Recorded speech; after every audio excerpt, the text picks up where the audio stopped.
Welcome to MUSICLAB.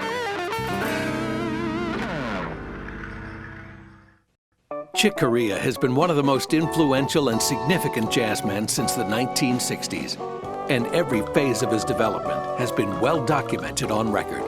His time with Sarah Vaughan, Miles Davis, and Herbie Hancock, and with his legendary Return to Forever, are but a few of the many highlights in Chick's brilliant and illustrious career. Our performing host and moderator for this episode of MUSICLAB is bassist Gerald Veasley.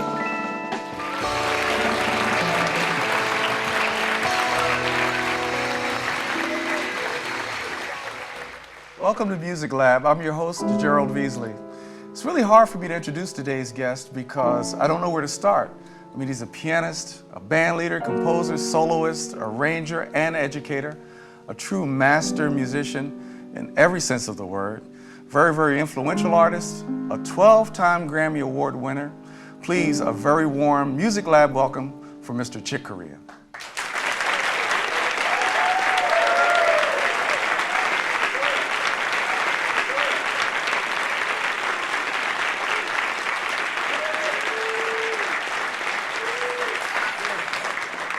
Welcome to MUSICLAB. So great to have you. Yeah, it's a pleasure. Pleasure to be here with you. You know, and looking back over your bio, it was like looking at a story that I knew so well just growing up and listening to your music, connecting to the great music of yours with Miles Davis and Return to Forever. But then learning something about your early years was very interesting. Your dad was a musician, a trumpet player. Mm-hmm. What was that like? Was he very, very influential in you getting started as a musician? Well, that was, you know, it was just a great beginning for me because my dad, well, the house was surrounded by music all the time because he had a band at the time when I was born. It was like, I don't know, sometimes a 6-piece band, sometimes a 10-piece band. He used to write the arrangements. So all the guys would come back to our house, this little 3-room apartment up above a bar in Chelsea, Massachusetts. And you know, all the guys would be there. And I remember as a little kid what a great atmosphere it was, because they were wearing tuxes, you know, but they you know, they took their jackets off and they loosened their ties. And my mother would make some frittata, which is potatoes and eggs. And nice. The atmosphere was just, you know, very relaxed, and I liked it right away. And then when I started to hear them play, I just liked the whole atmosphere of it, you know. And I thought, I didn't even have to think, you know, I want to be like them. I just thought, well, this is my group. I'm going to make music. And then by the time I was 4 years old, my mother had bought an upright piano, and I started to play. So your first musical apprenticeship was with your dad. What were some of the other influential people in your life musically? Well, you know, when I was in grade school and in high school, there were like 2 other guys that liked the kind of music I liked. Everyone else was listening to Elvis Presley and then later on the Beatles. And I wasn't, at that time I wasn't interested. I was interested in Miles Davis, Charlie Parker. So the 3 of us, we'd be the ones who we'd play gigs, and we'd go around to a bar room or something and say, do you want some music? We'd play at school things, you know. My mother, I remember taking me to this, one of my earlier things, she took me to this bar room called, I forget, something Tavern, Duffy's Tavern or something like that. And there was a piano in there. And she wanted me, I guess she wanted me to play, get the experience of playing for people. So she. How old were you then? Oh, gee, really young, like 7, 8 years old. But I was already playing tunes, you know, like playing tunes. So she took me there. She knew some of the people who were there. It was just a bar room, you know, but there was a piano. So she'd sit by the piano while I played and protected me, and I'd play. And I worked with a band in Boston, a Portuguese guy named Phil Barbosa, and he had a quartet. He played for Latin dancing, and that was the first time I got involved in any kind of Latin music. And there was a conga player there named Bill Fitch, who then I became very, very good friends with, and he introduced me to Afro-Cuban music, and I flipped out. I really loved that because it really kind of changed my focus. Because before that, I was listening to kind of, I don't know, you might call it serious jazz. You know, it's like music, and I was into the piano and trying to improvise and play and so forth, you know. And then I kind of went and played at these dances, and all I needed to do was hold a pattern sometimes, you know, something like a.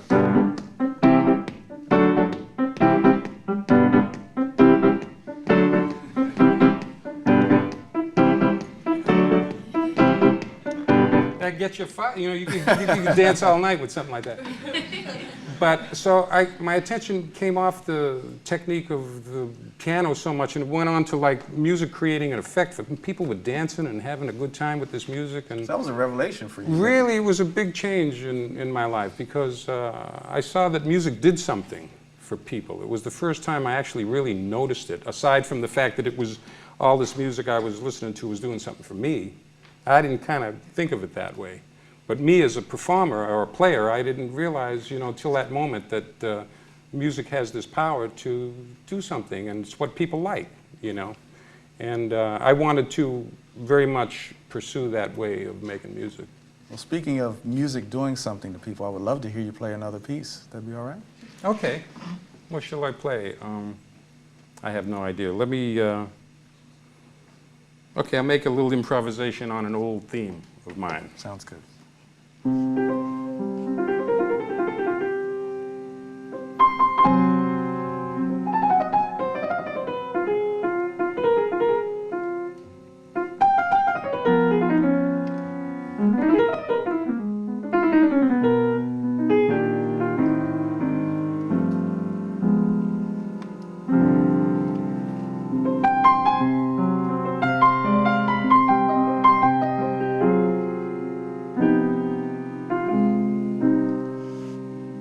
As a matter of fact, this comes from this whole like Latin thing.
That's great. Great. Wow. Welcome to MUSICLAB. I can't help being struck by the percussive quality to your playing, and I understand you played the drums early on in your studies. Yeah, I love the drums. I love percussion. I always keep a drum set by the piano. Really? I've been playing drums since I was a little guy. And it filters. Well, let me ask you another kind of practical, nuts and bolts question. There are a lot of people watching this show are aspiring musicians. Are there any tips you would give them about anything, but maybe something about rhythm or? Yeah, I'll give you an feel? interesting tip, especially if you're a piano player, which is you know, you can consider how, you know, this thing like where you have an idea. The idea can be senior over anything you do physically. Like your idea is first, right? So you can have an idea of the piano, and you can think of the piano in various ways. You can think of the piano as a lyrical instrument.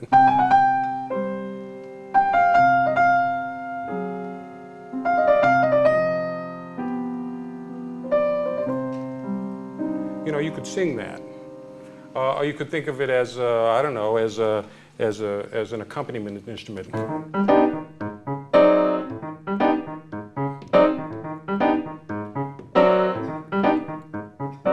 Or you could think of it as an orchestral instrument, you know.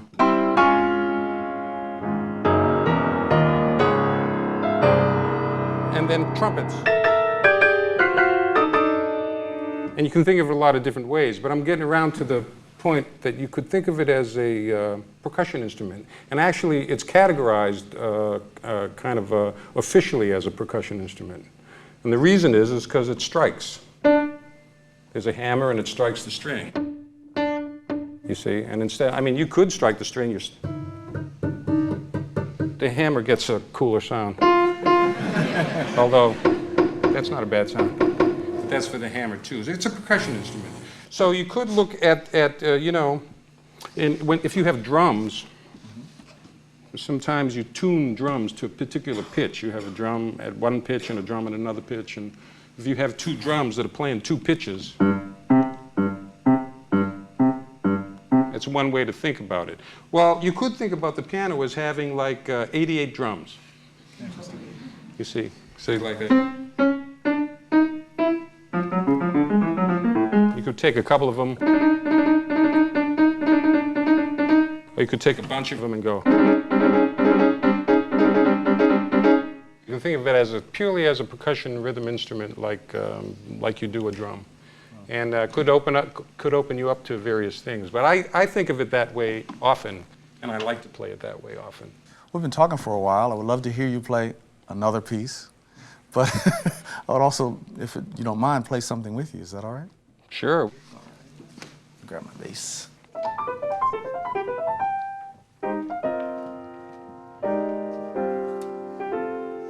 Should we play? Well, I don't know what you know. You want to play a standard? you know what? I was thinking we could do. I know you recorded Bessie's Blues. Bessie's Blues? Or we could do, dare I say it, Spain. Spain? You want to play Spain? Okay, let's play Spain. I mean.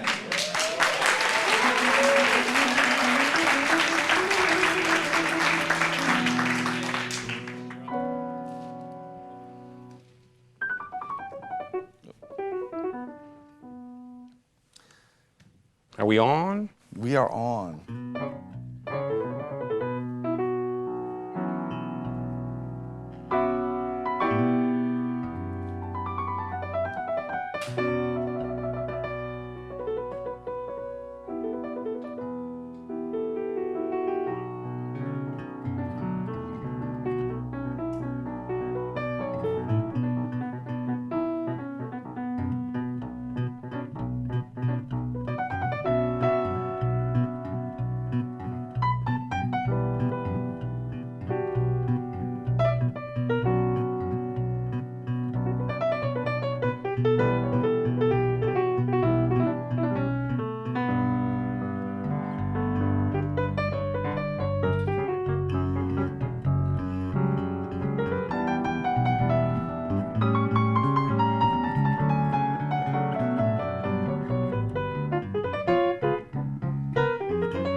Nice, man. Yeah, very nice. Thank you. That was great.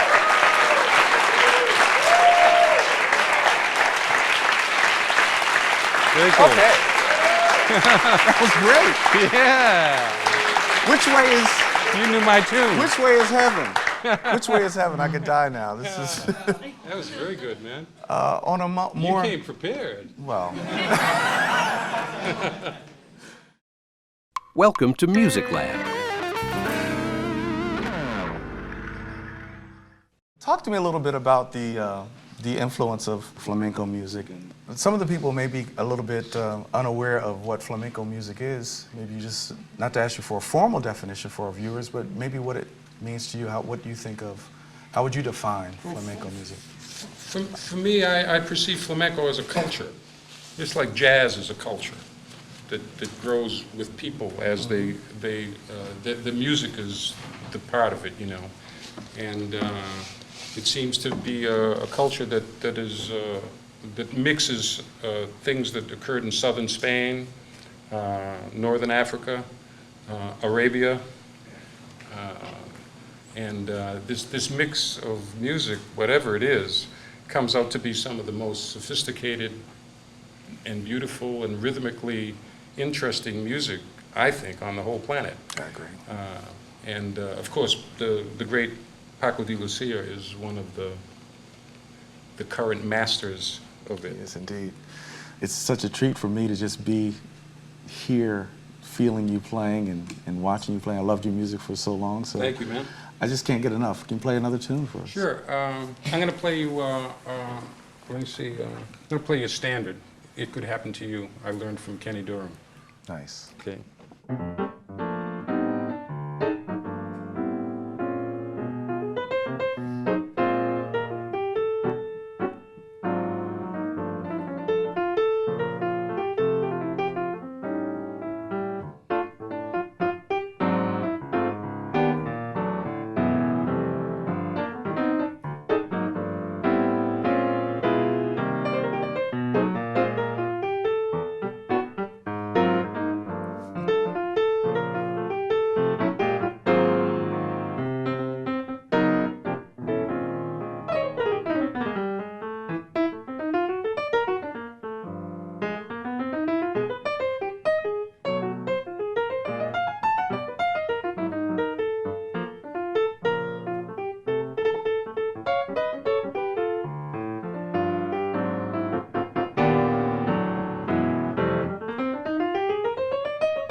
about some inspiring advice for particularly our young viewers who are thinking about pursuing this path of being a musical artist?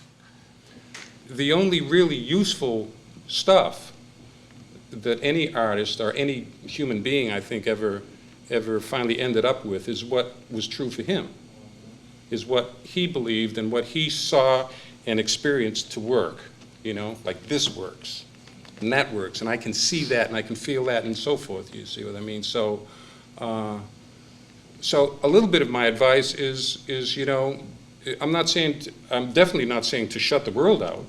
No, open, the world is around us. We live in the world amongst people, and you, but the thing is that whatever you see and take from the outside the only value of it to you is what you can use yourself. Absolutely. And what you know, and if you could develop that sense, if an artist develops that sense of his own integrity, I think it's integrity. It's integrity to only do what you love and what you see and what you can feel yourself, you know. That'd be a little bit of my cheap advice. I think it's very, very, very powerful because I think the musical world, at least the industry part of it, doesn't necessarily validate those ideas. Chick, it's been so great having you on the show. We just really thank you for sharing your gift and your ideas with us. We really, really appreciate it. It was a great pleasure, man. Thank you. Yeah, you're quite welcome. Mr. Chick Corea.